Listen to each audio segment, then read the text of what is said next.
আজি আপোনালোকলৈ লৈ আহিছোঁ টেষ্টি এটা মাছৰ ৰেচিপি বনোৱা পদ্ধতিটো অকণমান বেলেগ। আপোনালোকে প্ৰথমৰ পৰা শেষলৈকে চাব।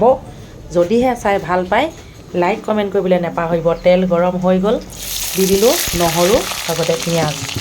বনোৱা পদ্ধতিটো সেইবাবে কৈছোঁ আপোনালোকক অকণমান বেলেগ। পিঁয়াজ ৰঙচুৱা হৈছে, এতিয়া লাহেকৈ কি আহিব আপোনালোকে অনুমান কৰিব পাৰিছেনে? আহি গ'ল বিলাহী। নিমখ আৰু হালধি সানি মই একেলগতে মাছৰ লগতে মেৰিনেট কৰি থৈছিলোঁ বিলাহীখিনিও।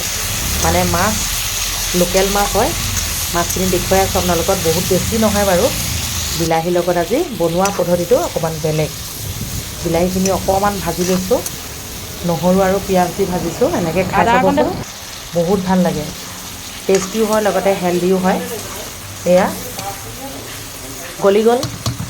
এতিয়া লাহেকৈ মই যিখিনি মাছ মেৰিনেট কৰি থৈছিলোঁ, এইয়া লোকেল মাছ, বহুত বেছি নহয় বাৰু। এতিয়া ইয়াতে দি দিলোঁ, অলপ লুটি বাগৰ কৰি দিব লাগিব লাহে লাহে, যিহেতু মাছখিনি মই আগতীয়াকৈ ভাজি লোৱা নাই বা ফ্ৰাই কৰি লোৱা নাই। এনেকৈ বিলাহীৰ লগতে 2-3 মিনিটমান ভাজিম, তাৰপৰা দেখুৱাই আছোঁ। চাই থাকক আপোনালোকে। যদি ভাল লাগে অকণমান শ্বেয়াৰ কৰিব, লাইক কমেণ্ট কৰিব, চেনেলটি ছাবস্ক্ৰাইব এটা কৰিব। নতুনকৈ যিসকলে চাই আছে তেওঁলোকক নমস্কাৰ জনাইছোঁ। ভিডিঅ'সমূহ চাই যদি ভাল পায় লাইক কমেণ্ট লগতে ছাবস্ক্ৰাইবটো কৰিবলৈ পাহৰি নাযাব। জোখমতে অলপ গৰম পানী দি দিলোঁ। গৰম পানীহে দিব লাগে, গৰম পানী নিদিলে কিন্তু টেষ্টটো ভাল নহ'বও পাৰে। ঠাণ্ডা পানী দিলে মানে টেষ্ট নহ'বও পাৰে। কিন্তু যদিহে আপোনালোকে পানী যিমানখিনি দিছে তাৰ 50% উতলাই যদি মোৰ নিচিনাকৈ শুকুৱাই দিয়ে, যিকোনো মাছেই ভাল লাগিব বা মাংসও এনেধৰণে বনাব পাৰে। প্ৰথমে মছলাখিনি ধুনীয়াকৈ বনাই লৈ লাহেকৈ মাংসখিনি এৰি দিব লাগে। মাংসটো প্ৰায় এনেকুৱা বনোৱা হয়েই, মাছখিনি কিন্তু ভাজি লৈহে বহুতে বনায়। মই আজি ভাজি লোৱা নাই, নিশ্চয় আপোনালোকে মন কৰিছেই।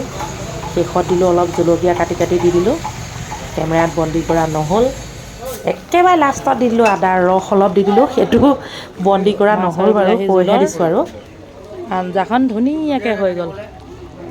এতিয়া খাম, কেনেকুৱা লাগিলে জনাব দেই।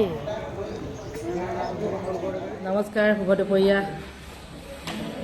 এইফালে লৈ লৈছোঁ লোকেল মাছ। এতিয়া বহি গ'লোঁ, আপোনালোকে যদি নাই খোৱা খাই লওক।